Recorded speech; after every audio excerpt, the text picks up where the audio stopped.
I was just corresponding with a couple of my students in my private Facebook group, and they really sparked a memory that I wanted to share with you. And this really goes around, the rich own assets, the whole 40-40 life, working 40 hours for 40 years, controlling your spending, saving, investing, all of that. And really, this goes back to buying our first apartment building.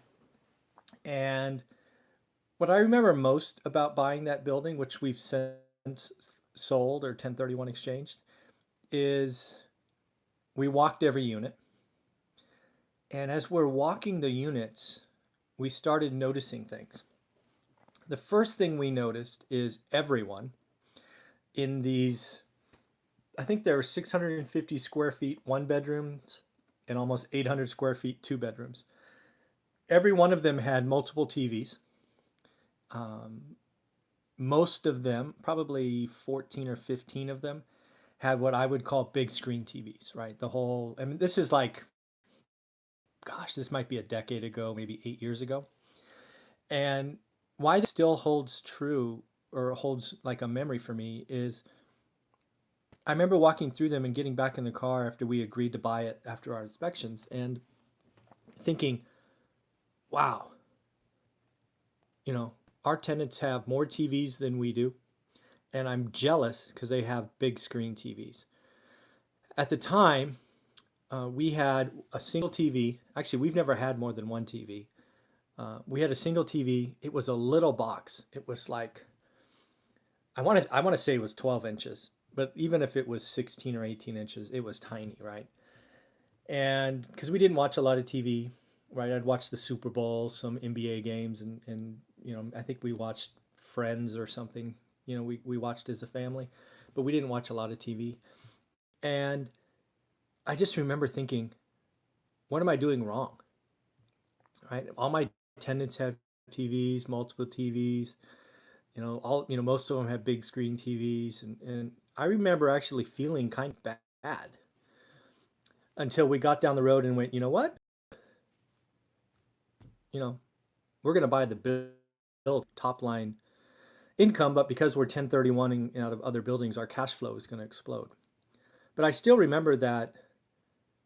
I still remember that feeling at the time of being, I'm doing something wrong, right? And again, this is 10 years ago.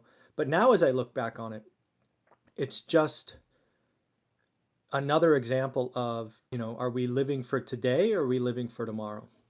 Right? Could we have spent more money on TVs and had one in every room and had that big monster screen TV? Sure. It wasn't important to us, right? I've told you many times that we were living significantly below our means on purpose and then taking excess capital and moving it where. It's just, I mean, there are lots of examples out there like that. But when I talk about the rich are laughing at us, it's just another example, right?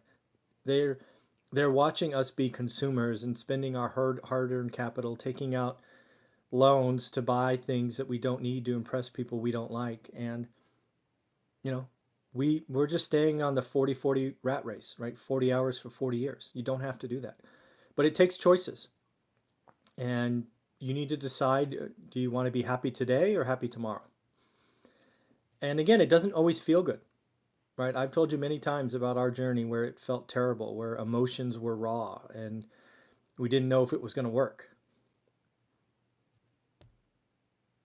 But you have to make a choice for yourself. Do you need that new widget, that new bauble, that new thing? Or do you want to start living below your means so that you can save, ultimately invest, and maybe have a better financial future? So that was one of my big takeaways from buying that apartment building. It wasn't really the building, right? Lots of land, lots of units. But just watching how my tenants would choose to spend their money. And, it was a great building for us. We cash flowed nearly every month except a couple of months where we had we had a couple of turns. And then we sold it. So it was all good. But, just another example. I don't know why that hit me this morning, and I just felt like I had to share it. So at the end of the day, just remember, you have choices. You make choices every day. You can choose to buy that next widget. You can choose to save. You can choose to live below your means. It takes time, but you can get there. So let's have a better financial future. Let's do some things. Talk to you later. Bye.